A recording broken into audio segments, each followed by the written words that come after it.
먹거리라는 말이 있습니다.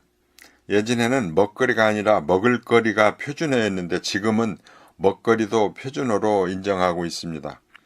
우리가 날마다 먹고 있는 먹거리, 즉 음식에는 각종 세균이 달라붙어 있을 수 있습니다. 그 세균에는 질병을 일으키는 병원균도 있고, 병원균은 아니지만 해를 입히지 않는 무해한 균도 있고, 그런가 하면 장 속에 들어가서 이로운 역할을 하는 유익한 세균이 있을 수도 있습니다. 하지만 음식에 묻어있는 세균 중에서 병원균만을 골라서 포셉으로 집어낼 수가 없기 때문에 가열로 조리해서 병원균을 사멸시킨 후 섭취하고 있는 것입니다.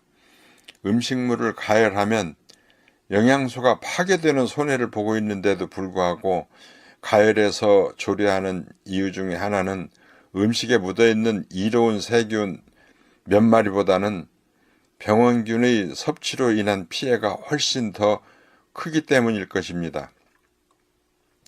날마다 먹는 음식을 통해서 섭취하는 황색 포도상구균과 같은 병원균의 수가 많으면 문제는 더욱 심각합니다.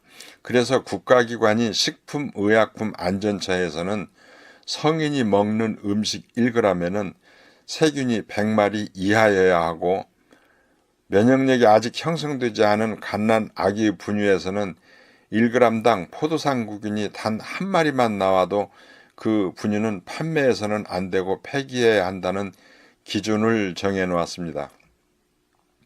우리가 기르고 있는 새들의 먹거리는 과연 어떨까요? 알곡을 예로 들어보겠습니다. 이 알곡에도 역시 사람이 먹는 음식과 같이 병원균, 무해한 세균, 이로운 세균들이 섞여서 묻어 있을 수가 있습니다. 문제는 병원균의 수와 그 병원균을 어쩌다가 한번 섭취하느냐, 아니면 병원균을 날마다 반복해서 섭취하고 있느냐가 중요합니다. 우리가 먹는 김밥은 유통기한이 불과 4시간입니다. 김밥의 재료와 제조 과정의 특성상 세균의 오염과 보관의 문제로 인해서 세균 증식이 잘 이루어지기 때문입니다. 가끔 관리가 잘못된 학교 급식을 먹고 식중독 사고가 일어나기도 합니다. 하지만 날마다 세균에 오염된 급식을 먹는 것이 아니기 때문에 식중독의 정도에 따라서 설사를 한번 하고 시간이 지나면 저절로 회복되기도 합니다. 그런데 학생들이 어쩌다 한 번이 아니고 날마다 기준치 이상의 병원균에 오염된 학교 급식을 먹는다면 학생들의 건강에는 어떤 문제가 생길까요? 이를 학부모들이 알게 된다면 난리가 나겠죠.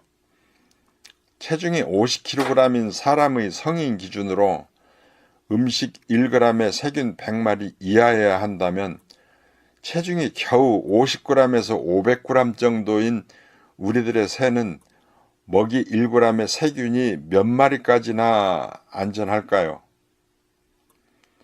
이 세균 배양지는 새가 먹는 알곡을 세균 배양한 것으로 알곡 1g에는 체중이 50kg인 사람이 먹어도 안 되는 엄청나게 많은 숫자의 황색 포도상구균이 오염되어 있습니다. 새들은 면역력이 튼튼하기 때문에 아무렇지 않을까요? 그렇다면 새들은 왜 장염에 걸리고 장염으로 인해서 혈액의 병원균이 감염되는 균열증에 걸리며 균열증이 악화되어서 심장, 간, 폐가 손상되어서 결국 폐혈증으로 죽게 되는 것일까요? 사람이 장염에 걸렸다면 배가 아프다라는 말이라도 했을 텐데 말 못하는 새의 장염은 먹이와는 아무 관련이 없이 또 다른 이유가 있는 것일까요? 이 세균 배양지는 새의 사료가 아니고 다른 애완동물의 사료를 세균 배양 검사한 것입니다. 왼쪽의 배양지는 외국에서 수입한 사료를 배양한 것인데 녹농균이 TNTC의 상태로 많이 오염되어 있습니다. 가운데 사료는 국내산의 세균 배양 검사 결과입니다.